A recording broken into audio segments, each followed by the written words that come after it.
First off, I saw a recent interview you did a year ago, and it was a really in-depth look at your career, really great interviewer. And you were mentioning that with the advent of iPhones and streaming, the quote unquote John Ford master shot isn't as prevalent as before. I'm a cinephile. I'm an oldie, and I miss those John Ford master shots. That said, you also said in the interview that there's some really interesting filmmaking or storytelling going on with iPhones or the advent of TikTok. So is it sort of a push and pull for you as far as missing what used to be on the cinema as opposed to, but there's so many different new voices from these kind of technology. So Yeah, well, it is a push and pull both ways, and for me too.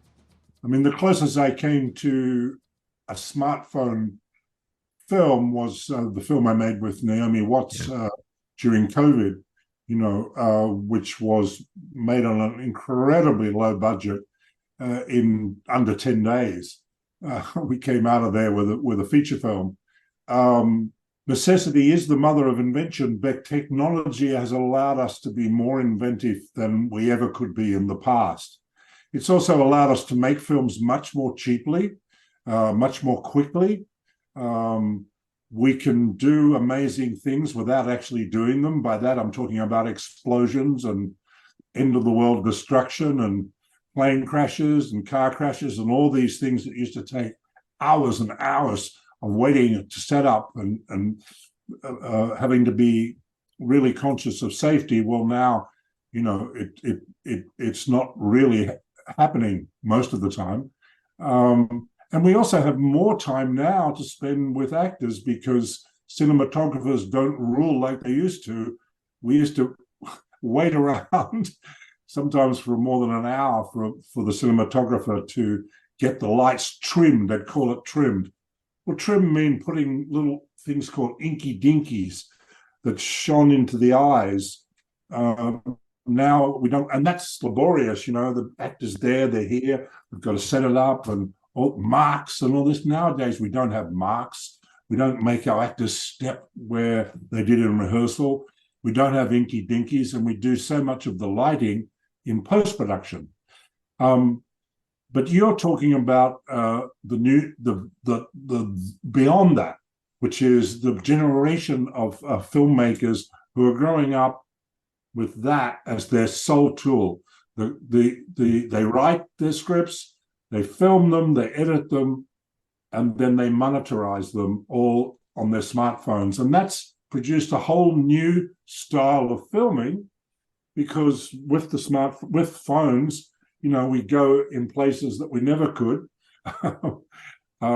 before, and so you get shots and that are really amazing. And I'm a part of a little group called the Smartphone Film Festival that is headquartered in Sydney, but has entries from all over the world, particularly from Africa and countries and parts of the world that you would not think would be making movies. Well, of course, this thing frees up everyone to be equal, only held back by their imagination, not by technology and your access to it.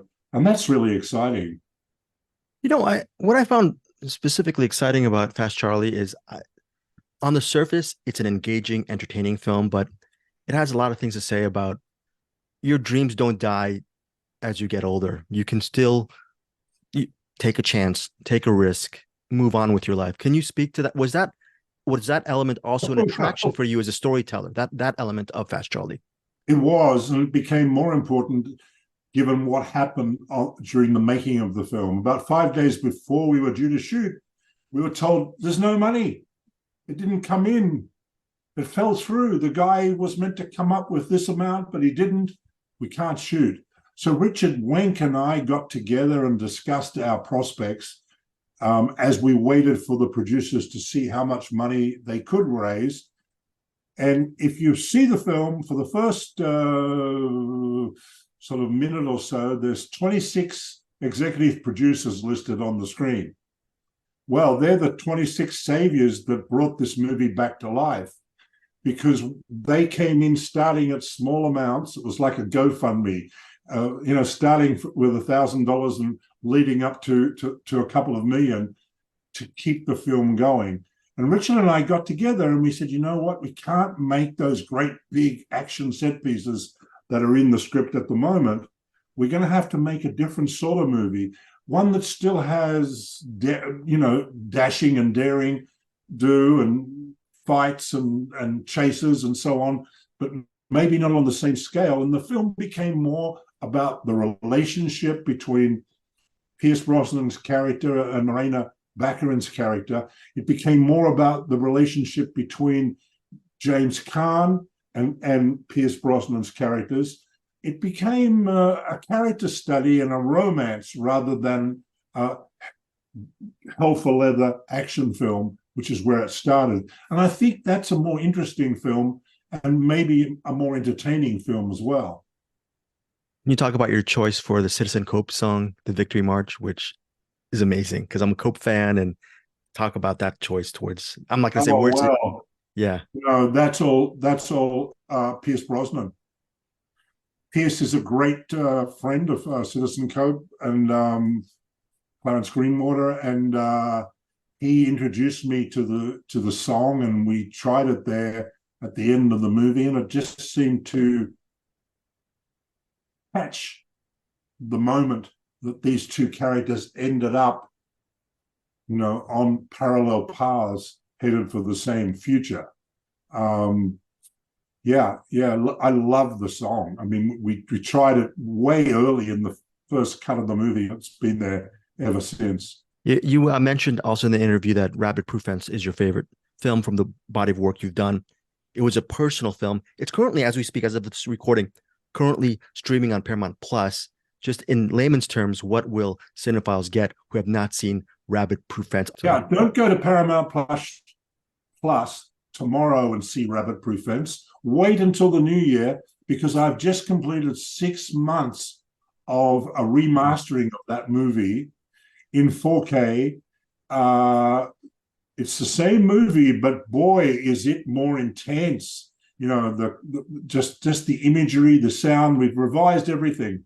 During the strike, I'm waiting for my actors to come back to work so I can yell action and cut. But instead of that, I was sitting with a team in Australia, here in Hollywood, and over in Poland, reworking that film.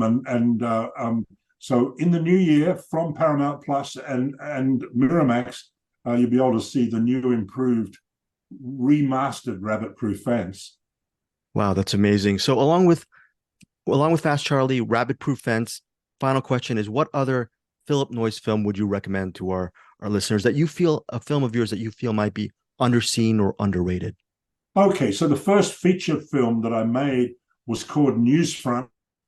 It was the first Australian film to play the New York Film Festival, so much so that New Yorkers even said, you're from Austria, but you speak English.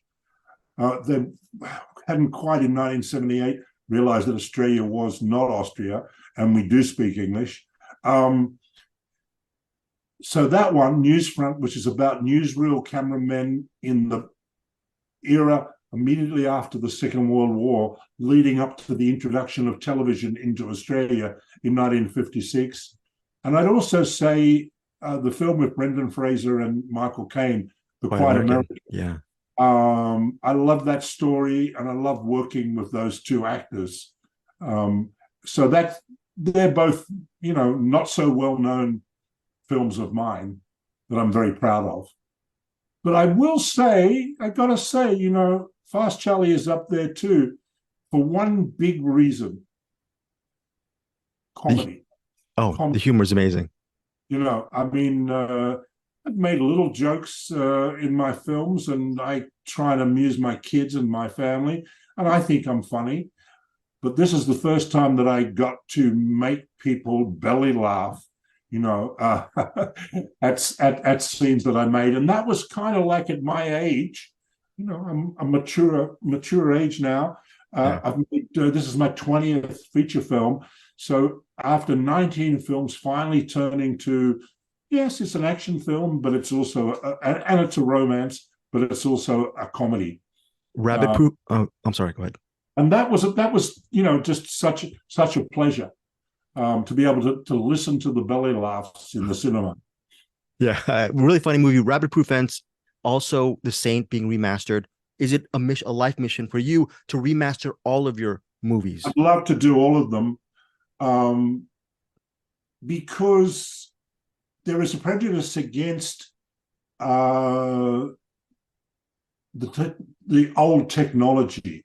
I mean, what was I seeing the other day? I was watching one of Sylvester Stallone's early films, and I couldn't believe there were scratches and marks and, all over it. I mean, the wonderful thing about digital technology is we no longer have to rely on the vagaries of celluloid, which is beautiful, yeah, but which deteriorates, and every 10 minutes you get scratches all over the thing, and it's on the soundtrack. So I can't stand the idea that one of my movies that I made in the past will be rejected from a streamer or any outlet in the future because it's old. And remastering the films gives them a new life for the future. It makes them future-proof in a way. And finally, Philip, you're a celebrated filmmaker. A lot of artists, they can actually rest on their laurels and just stop and do something.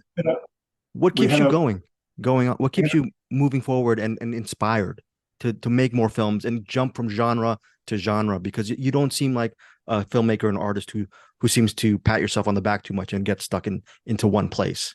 What keeps me getting up in the morning? I started making films when I was 18 years old. I've never had another job. I don't know any other existence other than waking up in the morning and thinking about stories and characters and connecting to audiences. So, I have a life, I have a family, but I dream at night about the movies that I'm about to make. That's what keeps me going. I don't know any other way of living other than serving the audience. I got into this business because of the circuses that came to my town. I wanted to join the circus. I wanted to be the ringmaster because I realized the ringmaster was really responsible for, he or she was the creator of the circus. And so that's what I've done.